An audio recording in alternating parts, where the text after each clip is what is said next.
So first of all, thank you so much for having me. My name is Mason Dunn. I use he, him, his pronouns. I am the executive director of the Massachusetts Transgender Political Coalition, or MTPC. Worst acronym ever. It's hard to say. I know that. But what we do is really basic and intuitive for our name. We are an advocacy organization working to end discrimination on the basis of gender identity and gender expression here in Massachusetts. We do that through political advocacy because it's in our name, but we also do education like this. We do the speaking engagements as well as community empowerment. And we work with the trans community around events and opportunities to empower, as well as to make sure that trans people not only survive, but thrive as well. So that's a little bit about our work. I use we to talk about MTPC. We are a large staff of 1.5. I'm the one. We also have a part-time person. We're really busting at the seams here. But we do get the work done as much as we can for being a small organization. We are one of the few organizations in the country that is led by and for trans people with full-time staff. It is actually a bit unique compared to many other states doing this work. And so I'm honored to be a part of this organization. So a little bit about what we're doing here today. I'm going to speak a little bit about just generally trans identities. What does trans mean? We're going to start very foundationally, build up in terms of the terms and definitions. I think it's really helpful to start very foundationally when we talk about identities and terms.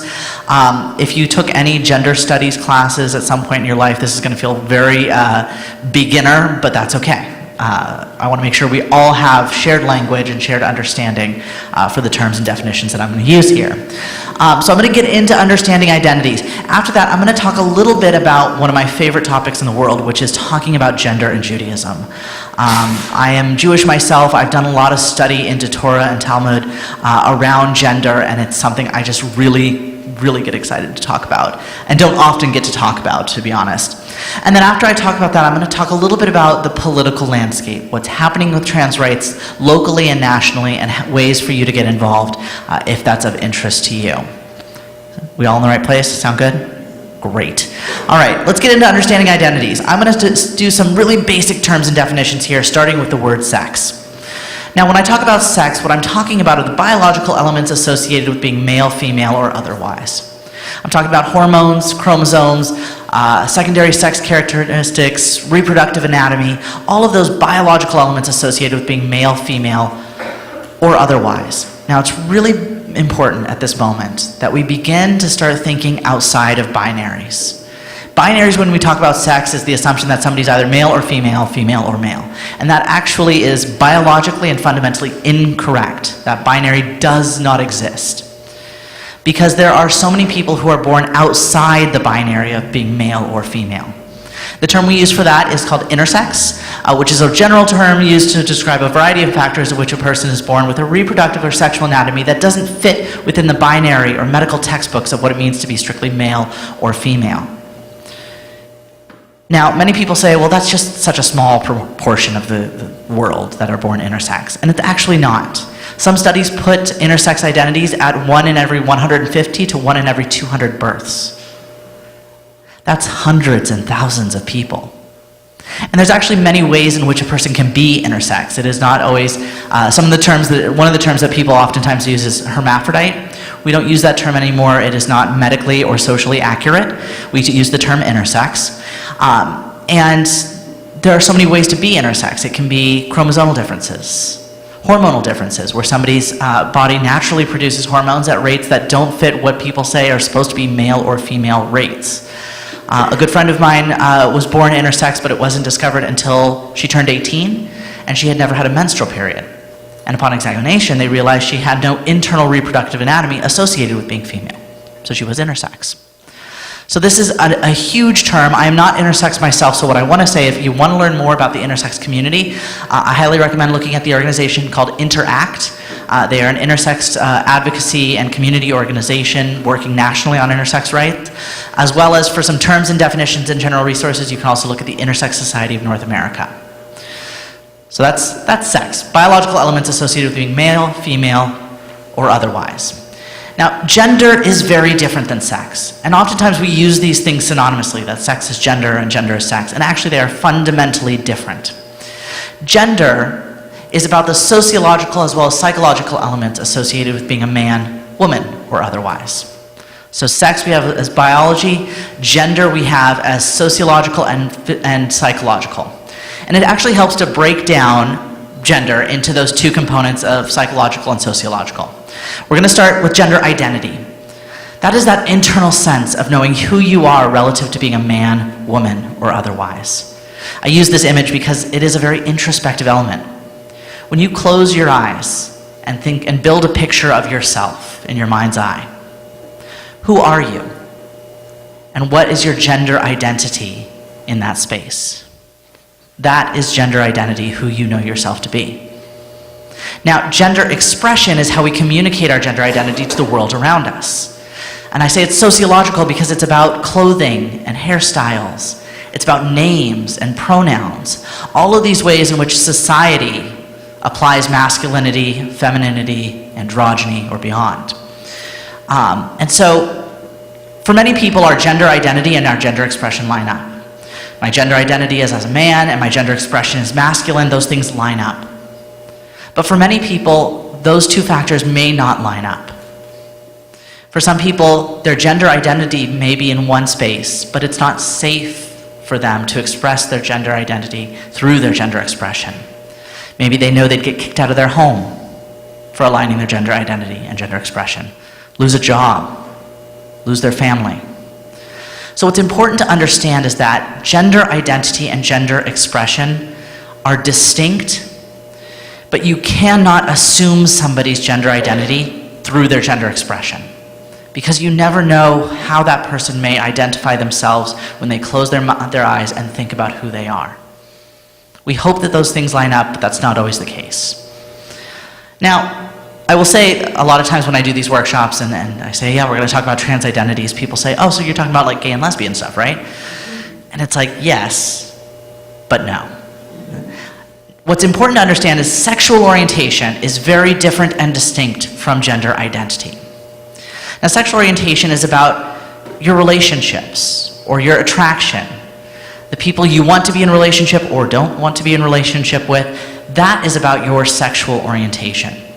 Your gender identity is about you and who you know yourself to be. Sexual orientation is about who you want to be in relationship or don't want to be in relationship with. And it's important also to understand that we often apply binary to sexual orientation. You're either gay or straight. And it's a lot more nuanced than that. Again, relying on binaries is not... Binaries are great for computers. If anybody's in computer science, computers speak in zeros and ones, that's great. Does not work for human experience or the very nature of humanity. And so, some of the other terms that we use to describe sexual orientation include pansexual. And a friend of mine who identifies as pansexual, she says, I'm attracted to people, not parts. And I just really like the alliteration. It helps me remember. Pansexual, people, not parts. Great, got it. But also other sexual orientations include asexual. Somebody who doesn't have a sexual attraction to other individuals. Or aromantic, somebody who doesn't have a romantic attraction to other individuals. And it's really important that we understand, once again, there's a difference between sexual attraction and romantic attraction. There are people you may be sexually attracted to but don't want a relationship with. I was doing this workshop a while ago, and a gentleman came up to me and he said, when I was in my 20s, I was sexually attracted to everybody, but I was romantically attracted to nobody. He said, I didn't want a relationship. I wanted to explore sexuality. And that's one way to understand the difference between sexual attraction and romantic attraction.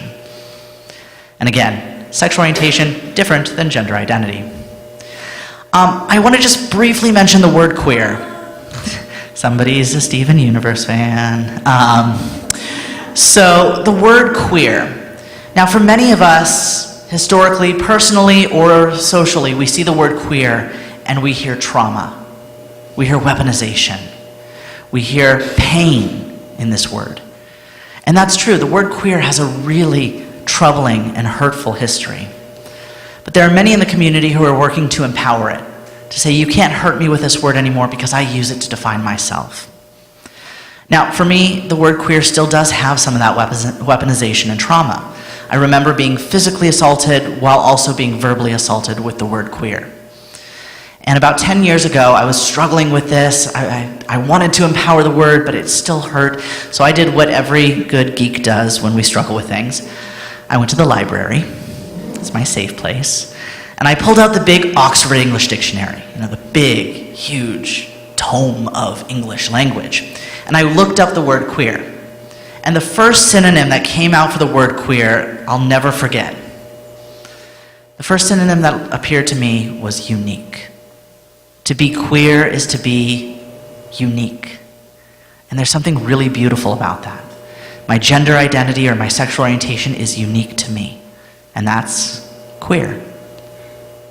So what I will say about the word queer is I don't use it as an umbrella term as many do.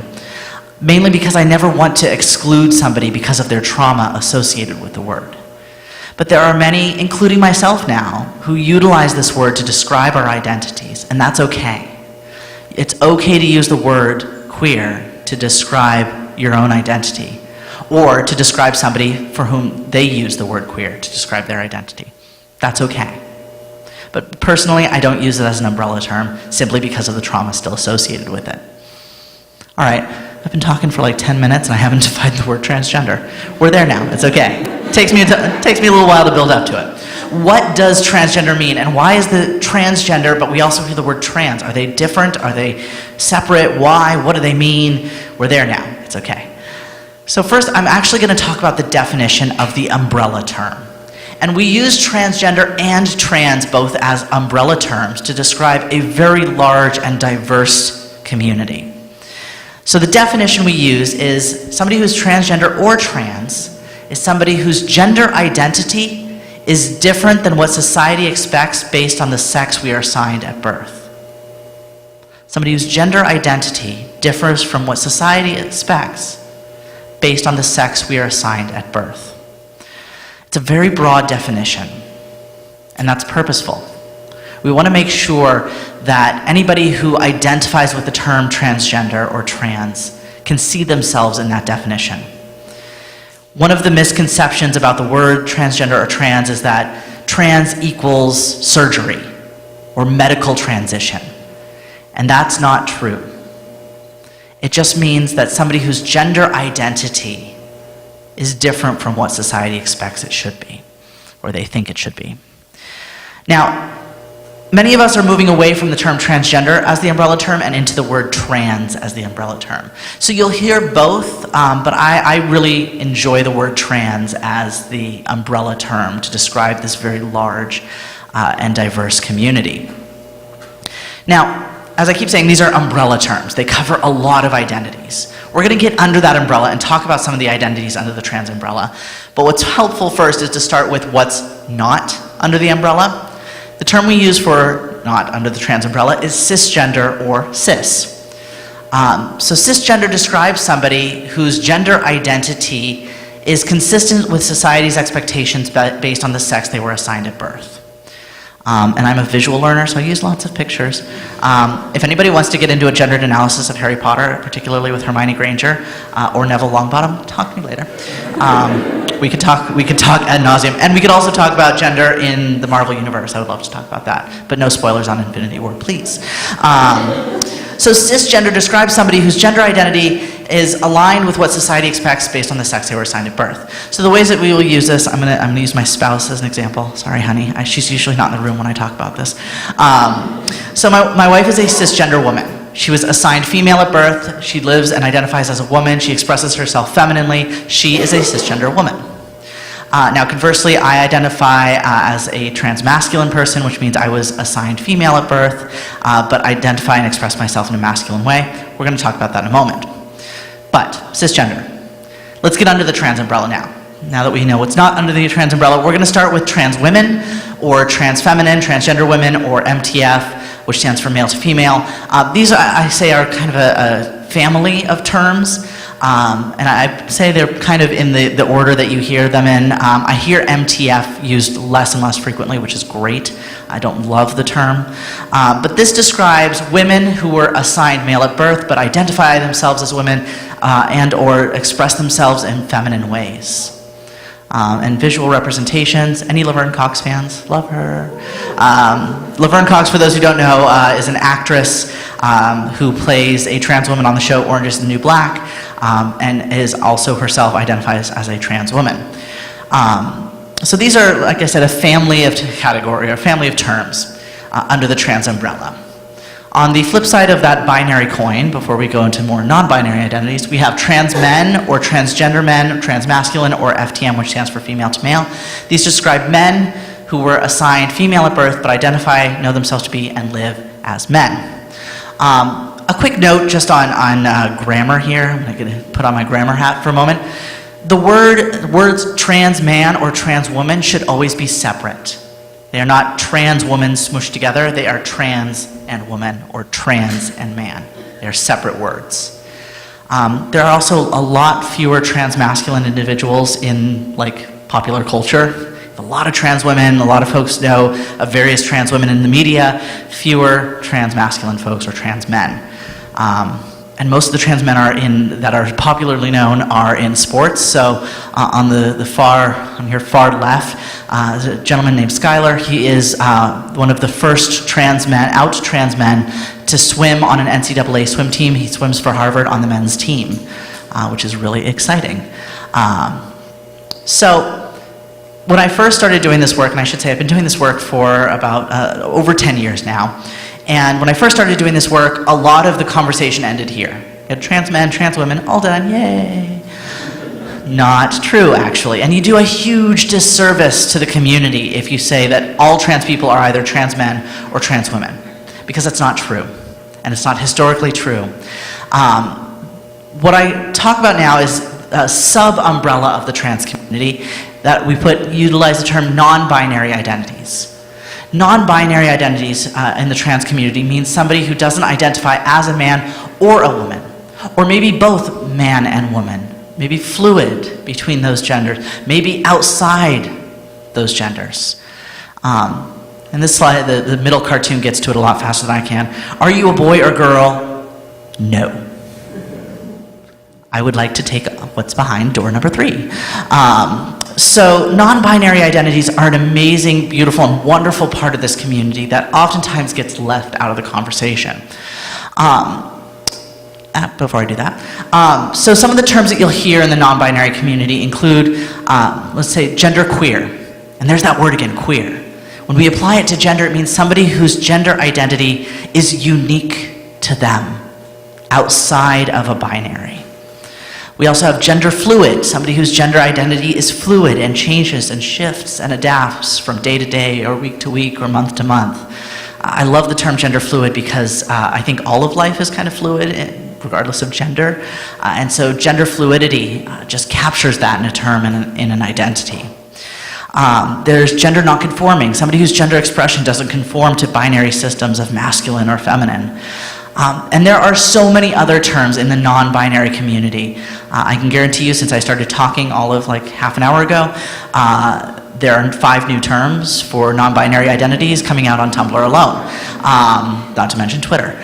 So what I love about non-binary identities and the non-binary community is the fact that it is forcing language to adapt and shift in really amazing and beautiful ways. Because that's what language does. Language changes and shifts and adapts depending on where we're at as a society. And for the non-binary community, they are taking that and naming it and making it their own. And I think that that's really beautiful. So one of the ways a lot of people, when I talk about non-binary identities, I talk about pronouns, I talk about all of these things. People say, okay, so that's the trans thing. Gender identity is about the trans thing. But here's the thing. All of us have a gender identity. Gender identity doesn't just exist for trans people. We all have a gender identity, just like we all have a sexual orientation. This is part of human experience. And so I think it's important to understand that and have a little tool to help us understand. And you actually picked one up on the back table. I'm going to introduce you to my good friend, the gender unicorn. no LGBTQ workshop is complete without a unicorn and a rainbow. And I'm going to hit both in one slide. So the Gender Unicorn is an amazing tool developed by and for trans youth, and you can find it at transstudent.org/gender or on the back table if you didn't pick one up. How do you use this, though? Well, what I always say is, first of all, grab a pencil. Never, ever fill this out in pen because anything can change. And then you take your pencil, you take your Gender Unicorn, and you say, okay, my gender identity is the first one listed. And then you look at 3 lines and go, what? I don't understand. That's okay. That's why Mason's here. So there's 3 lines. Now, originally, some of the early adaptations of this showed 1 line under gender identity. And on one end of the line, it said M or man. On the other end of the line, it said W or woman. And you charted yourself on a spectrum. But what that line communicates is patently false. That line communicates that the opposite of being a man is being a woman. And the opposite of being a woman is being a man. But these things aren't opposites. They're just different states of being. To communicate them as opposite is still thinking in that binary sense. So the opposite of being a man isn't being a woman. The opposite of being a man is simply not being a man. And likewise, the opposite of being a woman is simply not being a woman. That's what these 3 lines communicate here. So, small amendment on this, I would take out the term female or male to describe gender identity generally. It's woman or girl, man or boy.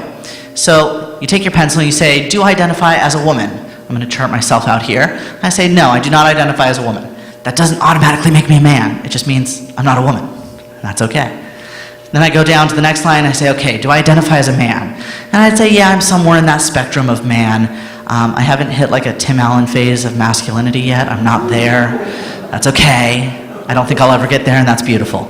And then my gender identity, I also identify, the term I use is non-binary transmasculine. So I do identify on the other gender spectrum. Once again, you can't assume somebody's gender identity just by looking at somebody.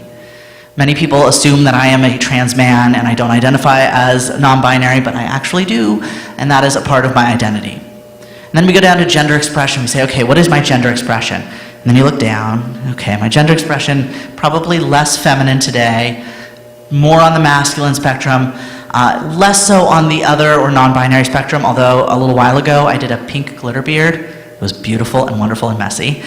That put me probably a little bit more in my gender expression on the non-binary spectrum, doing a pink glitter beard. It was wonderful.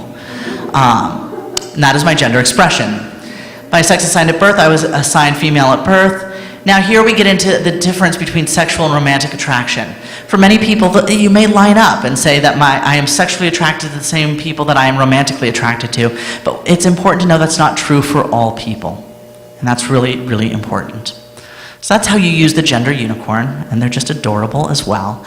But I want to now, good, I'm just checking time. I want to move on a little bit and talk about gender in Judaism. This is my favorite topic. A lot of people come up to me when I do these Trans 101s, and I will say I do these quite frequently. This is my 6th Trans 101 workshop this week. Because people have a lot of questions about this, and it's great, and I love, this is what I love to do, is to talk about this in an educational way. But people come up to me and they say, well, this whole non-binary thing is such a millennial thing. It's so new, it's so, just starting to be a thing. To which I say, no. Here's the thing, trans people and non-binary people have been around for as long as human existence. We have always been here. And to make that point, I actually go back to my own study into Judaism.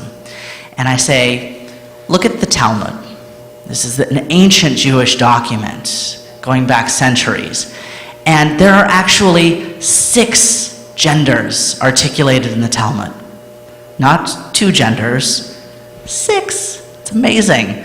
I was actually doing this workshop in school not too long ago, and a student raised their hand and said, well, what are those 6 different genders? I don't believe you. And I say, okay, well, let's go through this. And actually, I'm going to list all of these. These are the 6 different genders discussed in Talmud. And not just the names and what they mean, but also where they're referenced. Because I'm also a lawyer, and so I pull my references. I cite my references. So it's important to understand that these are just the 6 genders in Talmud, and understanding that this is just one cultural analysis of non-binary genders. There are other cultures who have recognized non-binary or trans identities in some way, shape, or form going back eons. I also got into an analysis of Dionysus, the Greek god, and Dionysus being gender fluid, because Dionysus, their gender shifts and changes depending on which story you read. So yes, we've been around. Not only that, we are a critical part of the Jewish story. So I really push back on the notion that this is so new, because not only is this not new, not only are non-binary identities not new, but we are a part of the Jewish history and the Jewish story. And it's really important. One of the reasons I love doing these workshops in Jewish congregations is because this is where I feel at home. Not just because of my faith, but because of my gender identity. So if you're interested in learning more about the 6 genders in Talmud, or just trans identities in Torah in general, you can also go to transtorah.org. It's an amazing resource. I highly recommend it. Some amazing rabbis doing a lot of research, study, and writing into trans identities in Torah.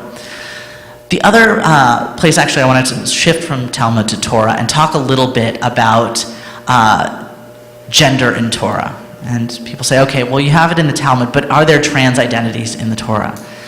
And I say, actually, I argue, and my analysis is, the first human identity in Torah is trans. And so I pulled Genesis, which I don't usually pull Genesis, but in this situation I pull Genesis.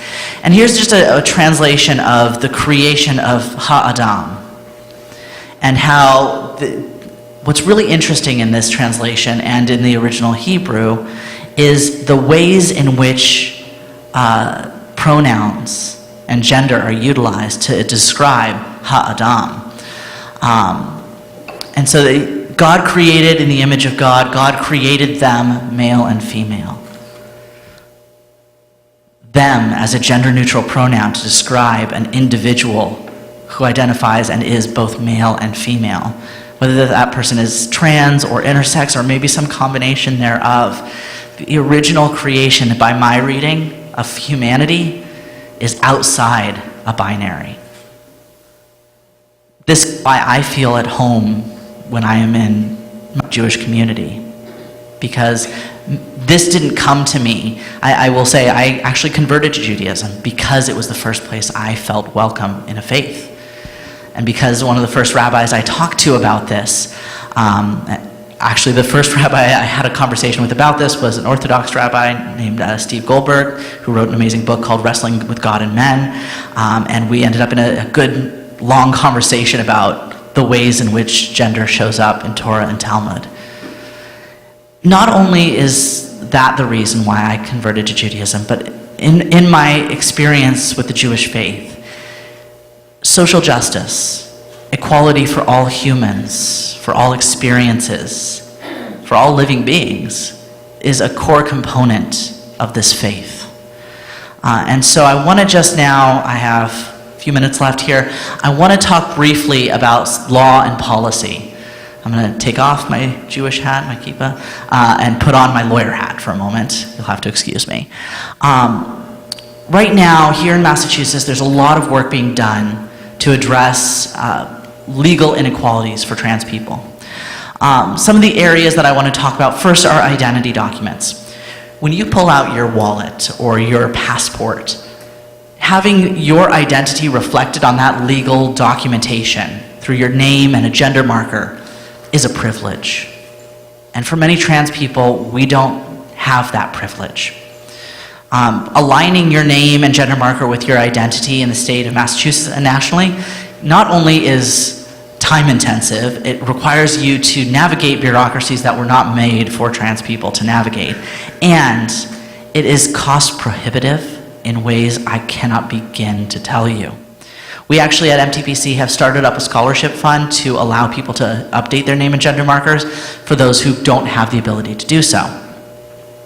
Not only that, but The gender markers that are allowed currently on state IDs are inherently binary. You either have an M or an F listed after gender on your Massachusetts state ID. If you're non-binary identified, that letter, neither of those letters are ever going to describe you. What I will say is right now, MTPC, along with the Massachusetts LGBTQ Youth Commission, are working closely with the RMV to provide a gender-neutral marker on Massachusetts state IDs. We will only be the third state to do this, behind California, fourth state, California, Oregon, Washington. Hopefully Massachusetts will be the next.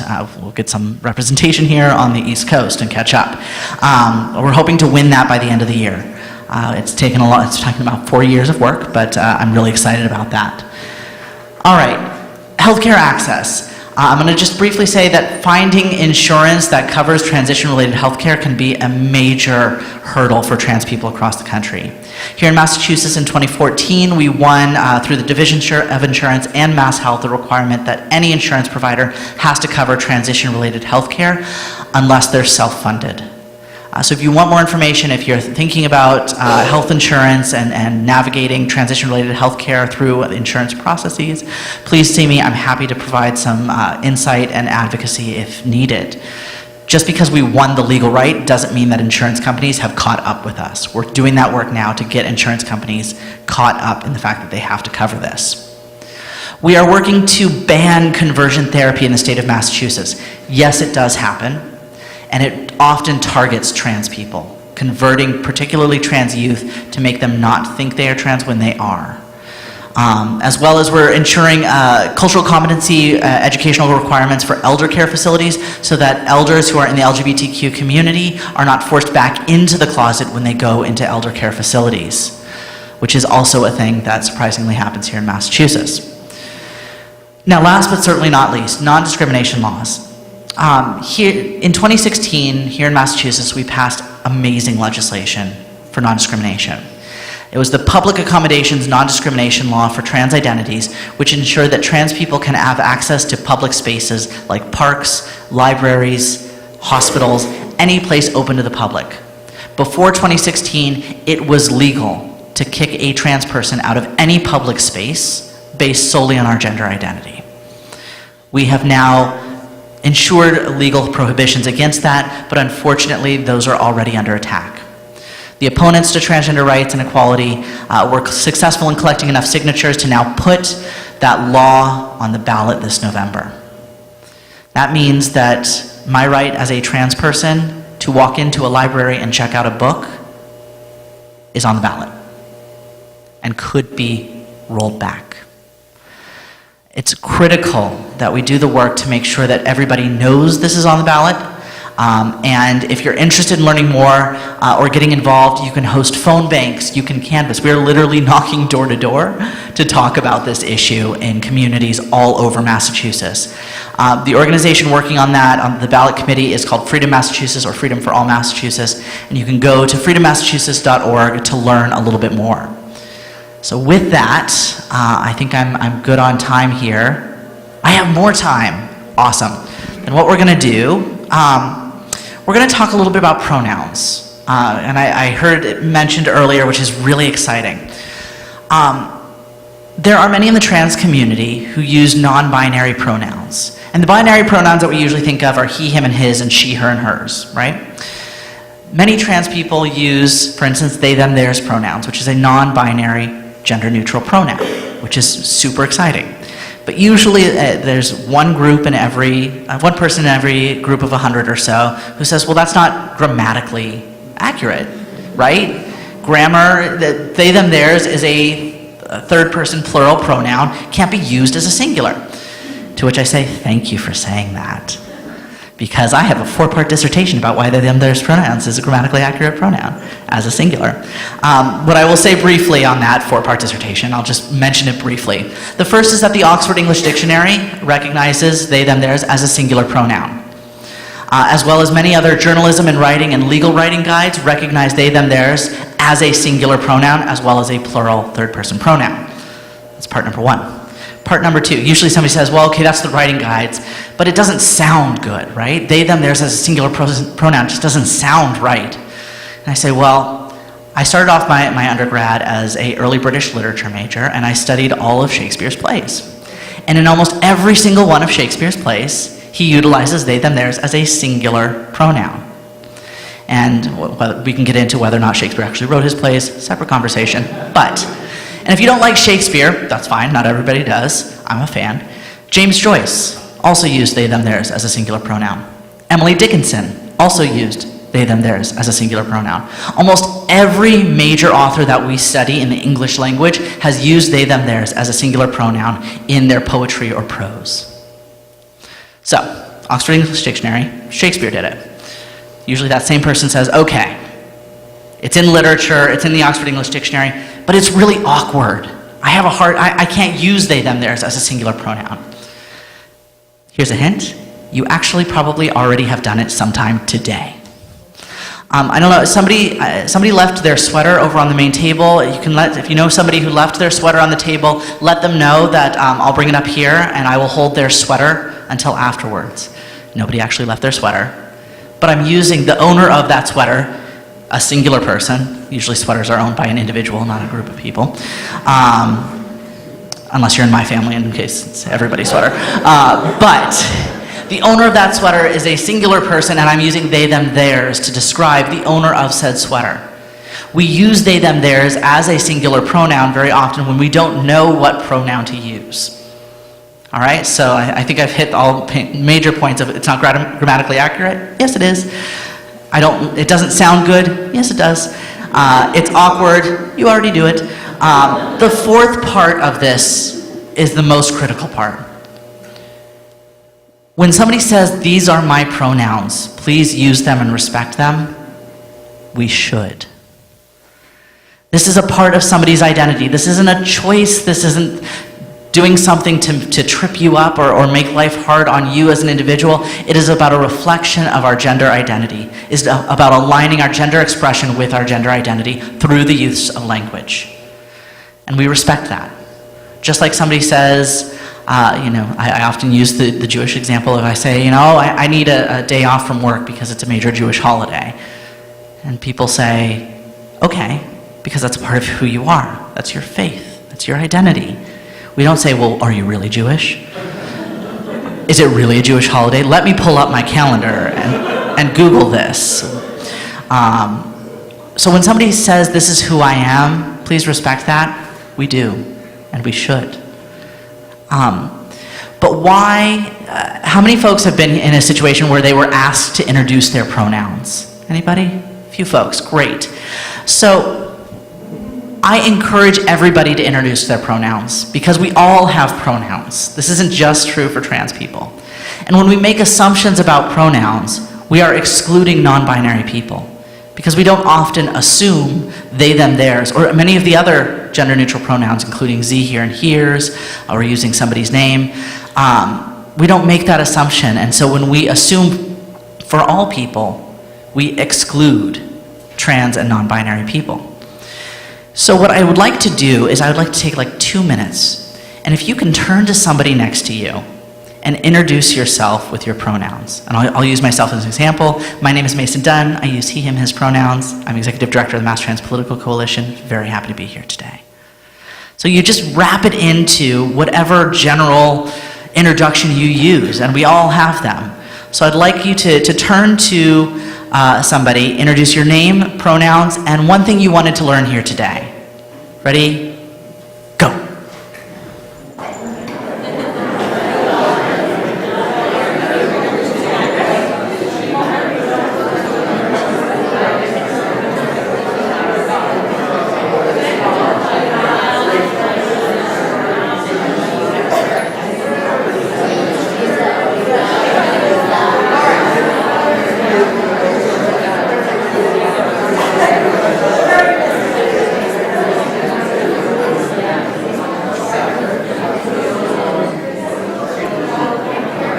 All right, wrap up those introductions / conversation.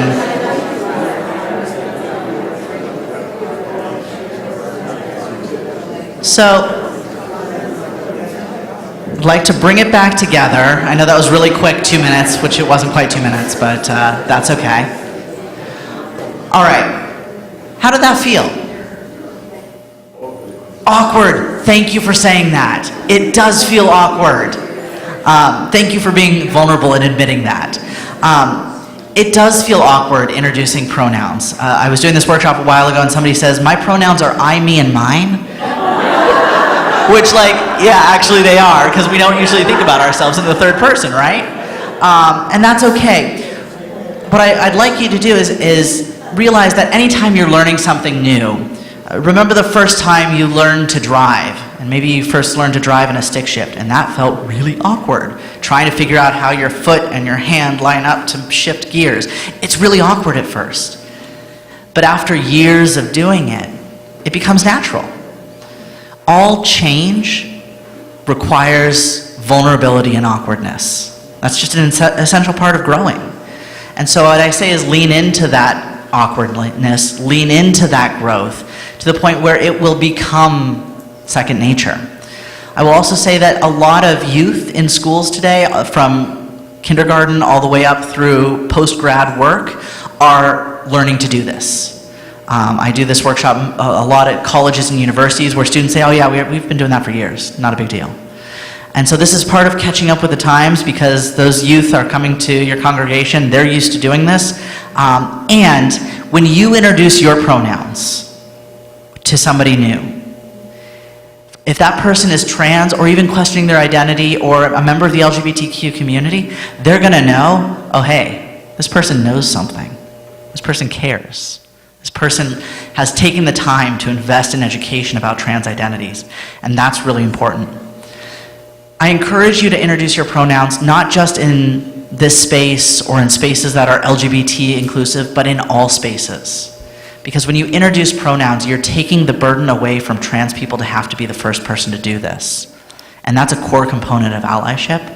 And even if there's nobody in the room who's trans, or nobody that you know in the room who's trans, critical point there, being an ally isn't just about being an ally to trans people when there's a trans person in the room. It's about being an ally all the time, even when there's not a trans person in the room. That is what it means to be an ally. So that's a little bit about pronouns. The last thing I want to do is just talk a little bit about representation.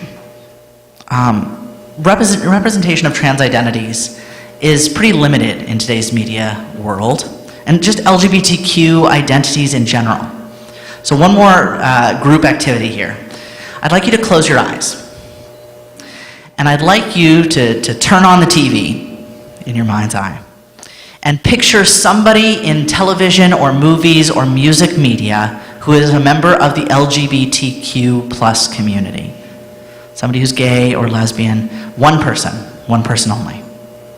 All right, you have that person? Okay, open your eyes. Now do me a favor. Raise your hand if the person you thought of, that LGBTQ plus celebrity, was white. Look around the room. Members of this community aren't just white. But unfortunately in today's media and in today's world, to be marginalized on one aspect of your identity, whether it be LGBTQ plus, people of color, black communities, they're seen to not intersect, but they do. And it's critical that we understand that members of this community come in all faiths, we're all different races, ethnicities, abilities, and disabilities. Our identities intersect and don't just exist in one area. All right, let's continue to think about that LGBTQ plus person in your mind. How many of you thought of somebody who is bisexual? 2 people. 3 people. You don't know. Okay. I just want to briefly mention that representations of bisexual identities in this world are highly marginalized, not just in the world in general, but actually within the LGBTQ plus community as well. We don't often have media representations of bisexual identities. And when we do, they are problematic. Bisexual people are greedy. They can't make a decision. They're kind of half straight, half gay. None of those things are true. And so we have to understand some of the biphobia as well as homophobia and transphobia that exists in our world. And last but not least, who here thought of somebody who was trans? Okay. Put your hand down if you thought of Caitlyn Jenner. I'm calling this out. A lot of folks, there are like 2 or 3 trans actors or celebrities that folks think of, one of whom is often Caitlyn Jenner. And I can get into my political differences with Caitlyn Jenner at a later time. Suffice to say that not all trans people have the same experiences as Laverne Cox or Janet Mock or Caitlyn Jenner. And so it's important when you are consuming media and there's representations of this community, remember that. And then think about, how is this portrayed? Is this trans person just a victim of a crime? Are they allowed to be not only trans, but also express their sexual orientation and their relationships? Are those who are LGB identified, are they more than just LGB? Are they allowed to be, in our media representation, people of color, people of faith, people with disabilities or different abilities? That media representation is critical. And the last thing I want to say is just about how all of this interacts and creates an unsafe world for the trans community. Every November, we recognize a day called the Transgender Day of Remembrance. It's honored on November 20th. And it's a day when we recognize all of the trans people who have been murdered because of their gender identity. Last year, we lost a record number, 28 trans people, to murder here in the US alone. The vast majority of those people were transgender women of color. And it's because they live at that intersection of 3 major forms of oppression: transphobia, racism, and sexism. Because it's trans women, and they're victimized because of their womanhood and their trans identity, and because of their race. That intersection is deadly, oppressive, and it is an epidemic here in the US.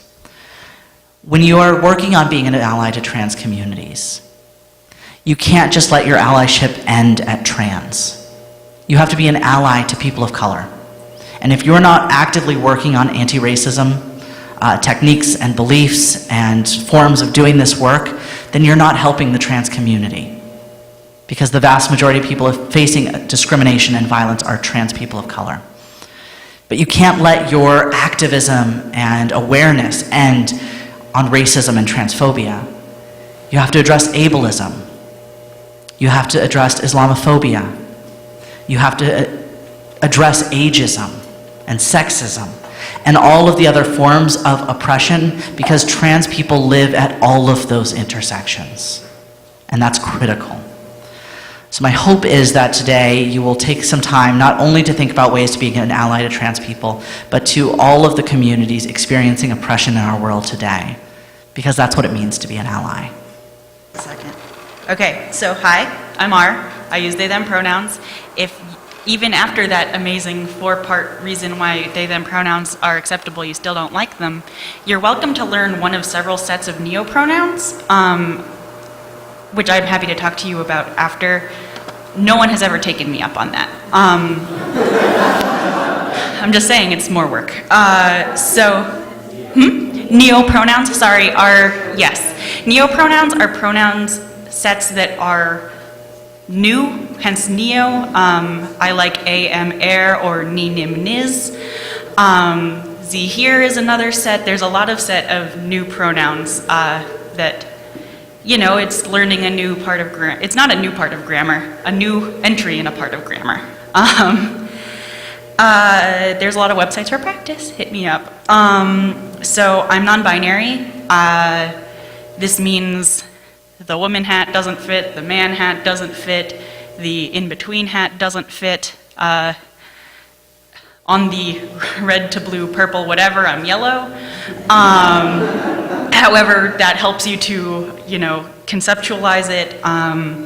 Not all non-binary people consider themselves trans or necessarily whatever. I do, because my gender is different from the one assigned to me at birth. So, just sort of a global thing. I started identifying as non-binary in college. A lot of trans narratives are like, oh, I knew from when I was 5 from, when I was 10. For me, that is not true. I didn't know until I spent 2.5 years thinking like, am I cis? And my ultimate decision was if I spent 2.5 years thinking maybe not, then probably not. Which is a very me way of making decisions, I'll be honest. That 2.5 years also had a lot of reading books, many of which were Jewish. Trans Torah was a really huge resource for me. And also Stone Butch Blues by Leslie Feinberg is a really incredible, powerful book about experiencing gender in gendered spaces and sexuality and transition and non-traditional womanhood, and it's great. And the author is Jewish, and so that was also a huge part of my thing. Another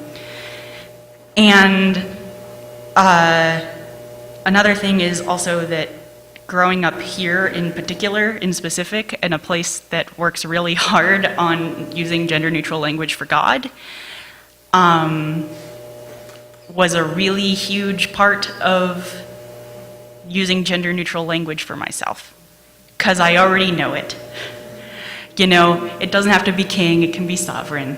It doesn't need to be father, it can be parent. It doesn't need, like these kinds of things are already a thing that I was paying attention to and doing for God, so I can do them for me.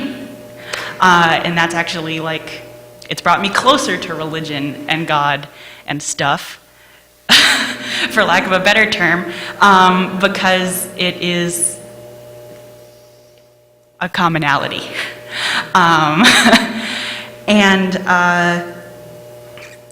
I also had a lot of different ways of living as a woman modeled for me. So it wasn't just a matter of oh, well, I don't like pink and skirts and dresses, so I'm not a girl, because I grew up here. There are women who only ever wear stonewashed jeans, right? For example, short hair, whatever, right? There's a lot of different embodiments of gender here that, it's good, but it meant it took me a long time to realize. So I started coming out to people in various places my senior year of college, second half of my junior year, sort of. I've been trying with mixed success to get the communities I'm in to go on with that. Physics is not especially, it's not known for its social skills in general, let alone gender forward thinkingness. So that has definitely been there have been better points and lower points, but I've generally been able to find someone who will go to bat for me. So, here I am, living my best life.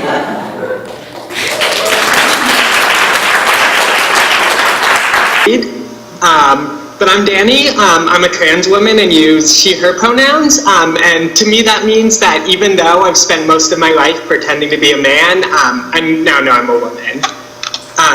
So kind of in preparing for today, I've been thinking basically about how my Jewish and trans identities overlap.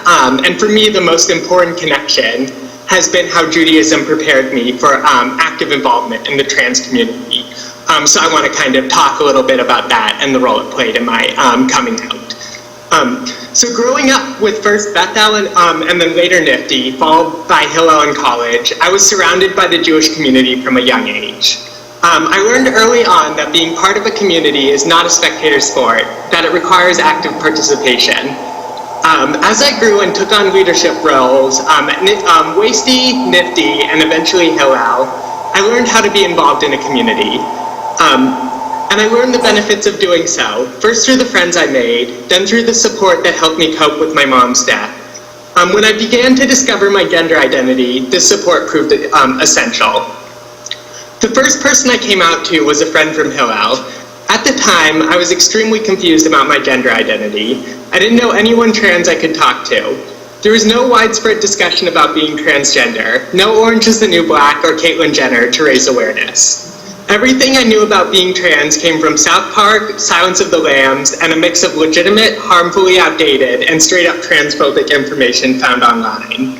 And here, I just want to say that kind of, even though the information online has, in some cases, proved really good and really helpful, at least when I was figuring things out, there was such a mix of information that I had trouble sorting through and figuring out what was good and what wasn't.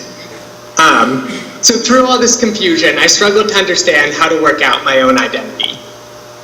Coming out to my friend proved essential in overcoming this confusion. Just talking to her in the process of coming out, finally being able to say my thoughts out loud, helped to sort out my feelings. Later, both she and other friends provided space to experiment with feminine clothing and with the name Danielle and she/her pronouns. With their help, I quickly realized these pronouns felt natural and the discomfort I always attributed to formal wear vanished when I wore a dress instead of a suit. As I began to understand my gender identity, I reached out to other communities. I started going to a transgender support group near my college. Here, I had my first opportunity to regularly interact with other trans individuals, many of whom had been out for years and whose experience I could learn from. For the first time, I had a space where I could both get advice on navigating the complexities of trans healthcare, get input on fashion I couldn't wear elsewhere, and gossip about Caitlyn Jenner's dramatic coming out.